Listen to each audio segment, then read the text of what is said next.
Okay, let's unpack this. You step into a crowded, really noisy restaurant. You're starving. Oh, yeah, the worst possible time to try and focus. Exactly. The clanking silverware is deafening, and a fast-talking server just appears at your table expecting, like, an immediate decision. Which is incredibly stressful if you're trying to navigate all that in a second language. Yes. It feels like being trapped on a high-stress game show where, panicking means you accidentally agreed to buy 5 desserts. Right. I mean, what's fascinating here is that the psychology behind that short circuit is actually a masterclass in human cognitive limits. Wait, cognitive limits? How so? Well, when you combine the cocktail party effect, so trying to filter out intense background noise with a slight delay of second language processing, your working memory just hits a wall.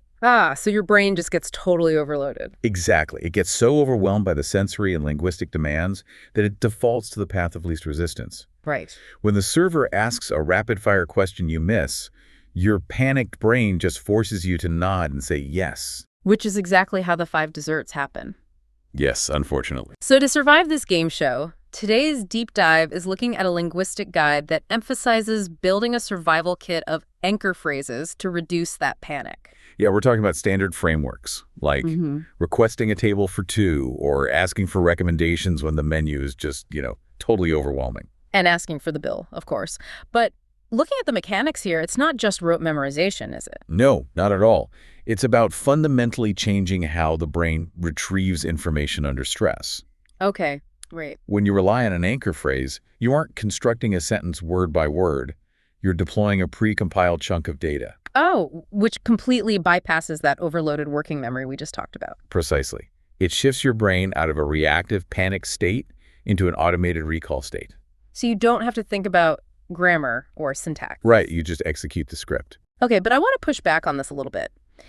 If the goal is just bypassing working memory and getting food, isn't saying I want chicken objectively more efficient than all these polite alternatives? Well, efficient in what sense? Like, it's 3 words, it's fast, and it completely solves the nutritional transaction. Why does the source insist on upgrading to I'll have the chicken or could I get? That is a great question, because in linguistics, efficiency isn't purely about speed or word count. Oh, it's not? No, it's actually about minimizing cultural friction. Saying, I want chicken, achieves the biological transaction, but fails the social one. Ah, right. It translates literally, but in an English-speaking context, it lacks pragmatic softeners.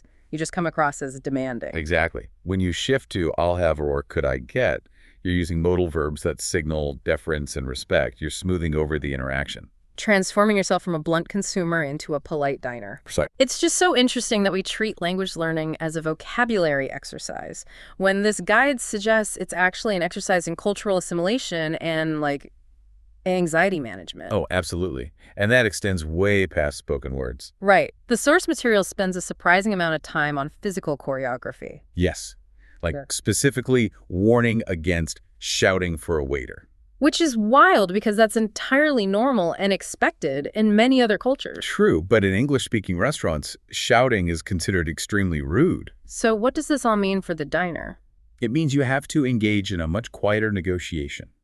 You have to rely on catching the server's eye or reading their pacing. Maybe waiting for the precise moment they walk past to offer a quiet, excuse me. Exactly. It requires a level of situational awareness that proves language is really a full-body exercise. You aren't just speaking English, you're performing the cultural expectations of an English-speaking space. Mastering this environment isn't about getting a plate of food.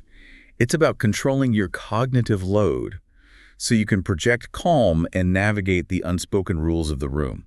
So it makes the whole transaction seamless. It really does. But, it does leave you with an interesting paradox to consider. Oh, what's that? Well, if successfully getting through a meal in a second language requires sticking to these highly rigid, heavily automated, polite scripts, Right. how much of your true, spontaneous personality actually gets lost in the translation? Think about that for a bit. Catch you on the next deep dive.